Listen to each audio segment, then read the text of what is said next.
let's talk about something that I have been waiting to play and have only been slightly disappointed by. I am currently replaying the Spyro Reignited trilogy, and today we're just going to talk about the first one, the original Spyro the Dragon. Now, let me preface this with the same thing I had said about my Crash Bandicoot video that I made, except I did those as one big package. I'm doing these as much smaller, contained pieces. These are games that I've had since my childhood. These are games that I've played and just played way too much of. I would like to give a pretty fair round of applause to the Toys for Bob group. They kept that as faithful as possible without just re-crapping out the exact same game. The music changed a little bit, which, yeah, whatever. We have better sound systems now that can actually produce better noises.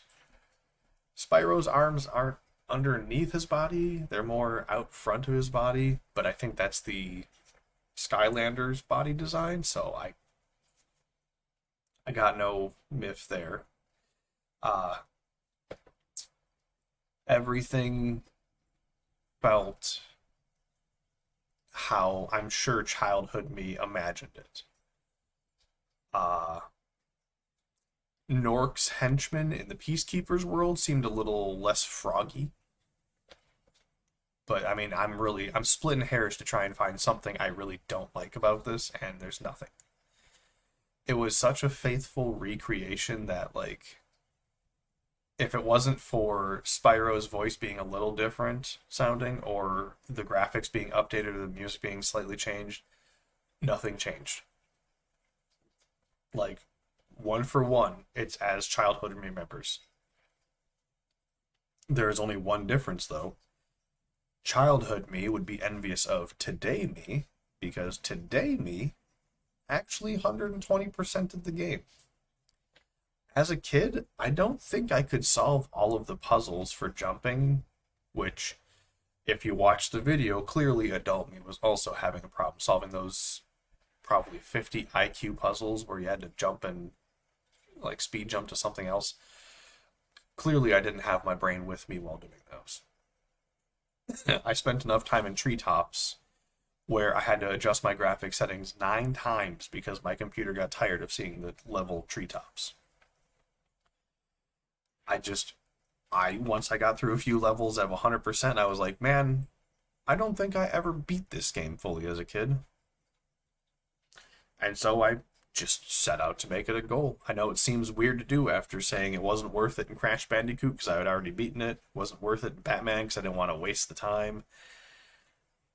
I feel like Spyro is an easy enough game, except for the parts that took me 6, 7 tries, that it was worth the time.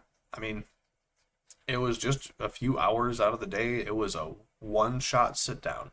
Most of all the cuts that I have in my recording is just me adjusting the graphics, adjusting the graphics, adjusting the graphics, which I find a little funny, but at the same time I get it. I mean, this is a remaster of a game from the PS1 era. There are more polygons on Spyro in the new version of the game than there were in the entire other game, to be quite honest. And something that doesn't sit right with me is that I started the game on Ultra, and there weren't too many problems. My PC wasn't, chugging along trying to keep up with it. The foliage didn't seem a problem through the entire Artisans world. Once I got to Peacekeepers, I started to notice the more mysterious puddles of goo and death traps, and the more enemies that were showing up. My PC started to choke where I'd go to turn my camera and be like, and I was like, okay, that's not so bad. Once I left Peacekeepers and made it to the Magic Weaver's world, though, between the amount of foliage, the clouds, the mountain passes, and all of the puddles of water they had, it was too much. I had to start adjusting my graphics down almost every couple levels because my PC started to heat up. it got to the point where I could hear my computer over my headphones. And I thought it was maybe the fan for my 3D printer just cooling down. And I was like, wait a minute, I didn't make anything recently. My fans wouldn't be cooling down. So I popped my head cup off and I heard my PC buzzing itself. And I was like, all right, so we'll take it off Ultra. That's all right. Take it down a few steps, play a few more levels. It would start to get heated up again as I had to do more running sections, which seemed to be a worse cause than anything else. And after I'd finished those running sections, I would go ahead, turn the PC down a few more steps. I got to the point where I had everything at the lowest graphical setting, and it was still stuttering. So I re-raised it so it was maximum unlimited FPS with low graphics, and that seemed to fix it almost instantly.